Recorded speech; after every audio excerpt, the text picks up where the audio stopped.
अस्सलामु अलैकुम वरहमतुल्लाह।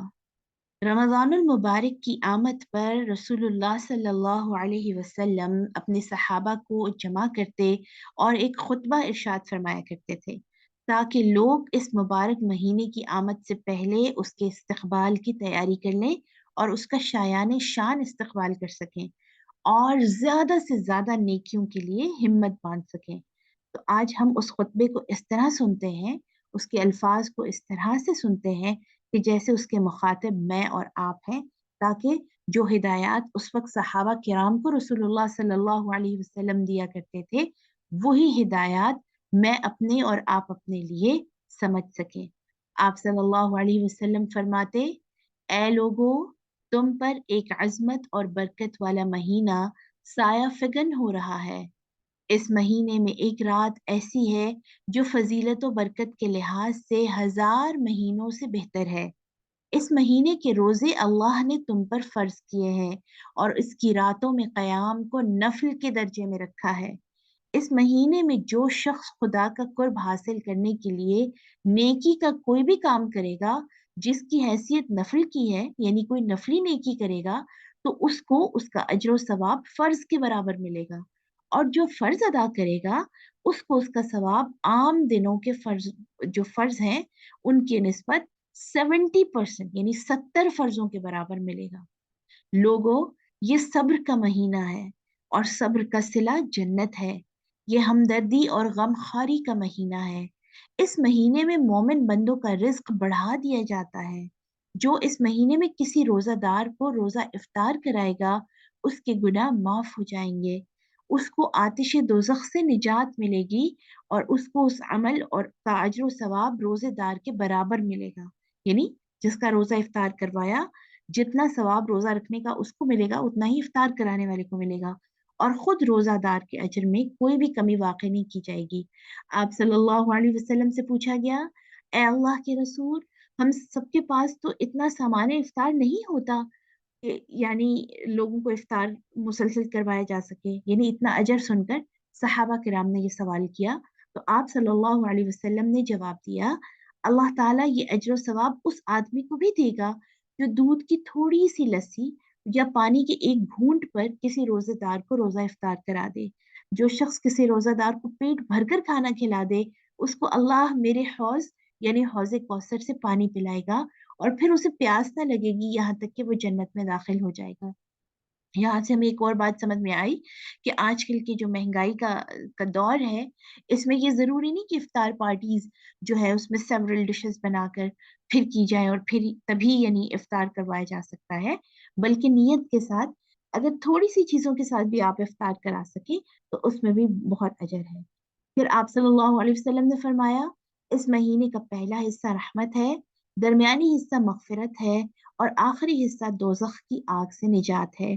जो शख्स इस महीने में अपने खादिमों के काम में कमी करेगा, यानी उन पर काम को हल्का कर देगा, अल्लाह उसके गुनाहों को माफ फरमा देगा और दोजख की आग से निजात बख्शेगा।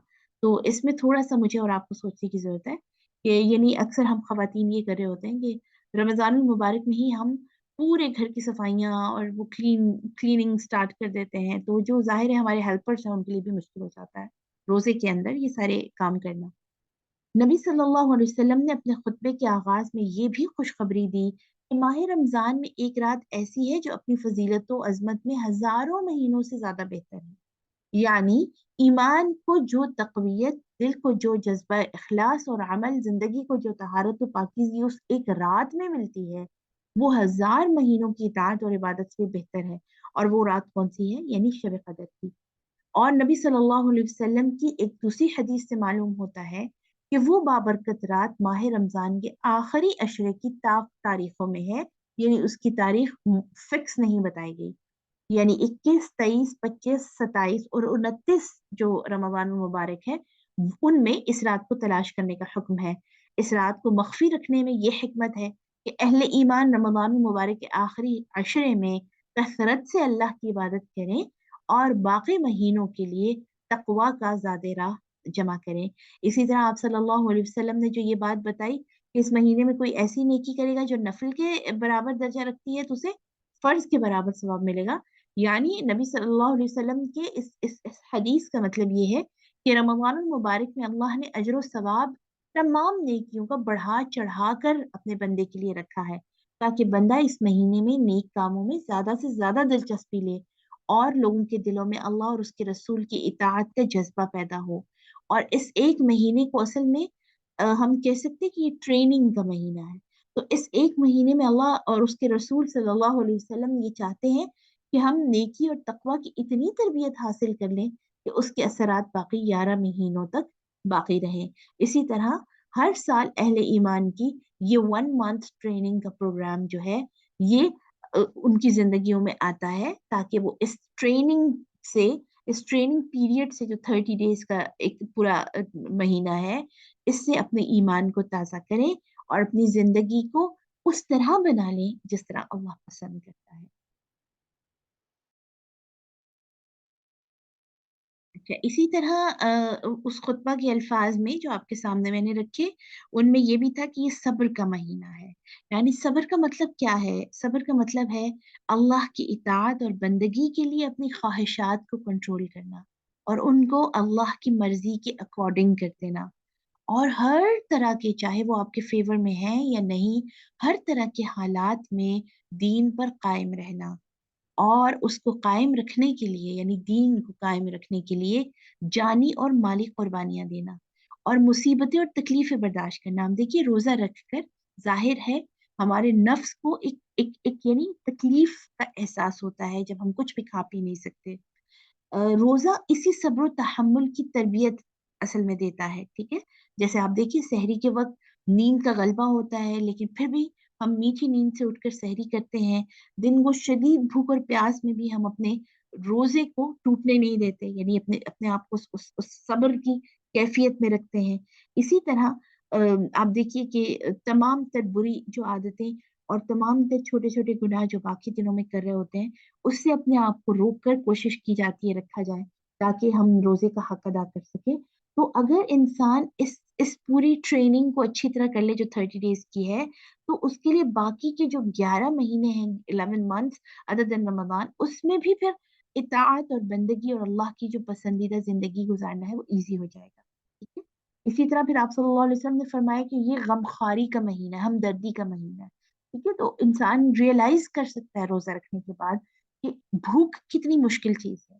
और जो लोग जिनके पास यानी जो इस भूख की कैफियत से हर वक्त गुजरते हैं, उनके लिए कितना मुश्किल है जिंदगी गुजारना।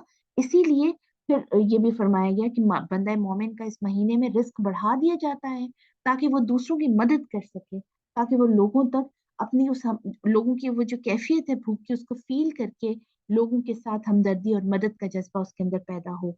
और हर शख्स का ये तजर्बा होता है कि इस महीने में अल्लाह ताला आम दिनों की निस्बत माली तौर पर इंसान को ज्यादा यानी अच्छी हालत में कर देते हैं। ये भी अल्लाह की तरफ से एक नेमत है। और नबी सल्लल्लाहु अलैहि वसल्लम ने आखिर में इस खुतबे में ये भी फरमाया कि दूसरों को रोजा इफ्तार कराया जाए। हमारे यहाँ जो एक कबाहत अब इफ्तार पार्टीज की शक्ल में मुख्तलिफ जगहों पर पाई जाती है, तो उसमें यह है कि सारा दिन आप डिशेस पे डिशेस रेडी करें और उसके बाद कोई होश ना हो नमाजों का भी और बाकी इबादत का भी। और रोजा इफ्तार जब करवाया जाए तो उसमें एक दूसरे से कंपैरिजन होता है बाकायदा कि उनके यहाँ इतनी डिशेस थी और हमारे यहाँ इतनी है, और फिर उसमें दिखावा और रिया वाला जो कॉन्सेप्ट है, तो उससे बचते हुए चाहे एक खजूर से आप किसी को करवा दें, चाहे आप उसको खाना खिला दें सिंपली, तो इसके अंदर बहुत ज्यादा अजर है। इसी तरह आप सल्लल्लाहु अलैहि वसल्लम ने फरमाया कि इस महीने का पहला हिस्सा रहमत, दरमियानी हिस्सा मगफिरत और आखिरी आखिरी जो यानी अशरा है वो दोजख की आग से निजात है। इसका मतलब ये है कि इस महीने में नेक लोगों के लिए दर्जात की बुलंदी है, और गुनाहगार चाहे उनके गुनाह जमीन के जर्रों और आसमान के तारों के ही बराबर क्यों ना हो, अगर वो गुनाहों से तौबा करके नेक और सालेह बन जाते हैं, तो अल्लाह उनको बख्श देगा और दोजख के अजाब से बचा लेगा। तो हम सबको ये अज़्म करना चाहिए, हम सबको ये इरादा करना चाहिए कि अल्लाह सुब्हानहू व तआला का इतना स्पेशल गेस्ट, अल्लाह ताला हम सबको सेहत और ईमान की हालत में उस गेस्ट को रिसीव करने वाला बनाए। तो अल्लाह का इतना ख़ास जो गेस्ट आ रहा है, अल्लाह ताला हमें उसकी शायान शान उसका इस्तक़बाल करने की तौफ़ीक़ अता फ़रमाए और इस महीने में हम अल्लाह के रहमत के दामन के साथ चिमट जाएँ, रो-रो कर अपने गुनाह माफ़ करवाएँ और नेक बनकर जैसा वो चाहता है, जैसा अल्लाह चाहता है उसके बंदे हों, अल्लाह के अज़ाब से बचने की और उसकी नेमतों भरी जन्नत में दाख़िल होने की कोशिश करें। वमा अलैना इल्लल बलाग।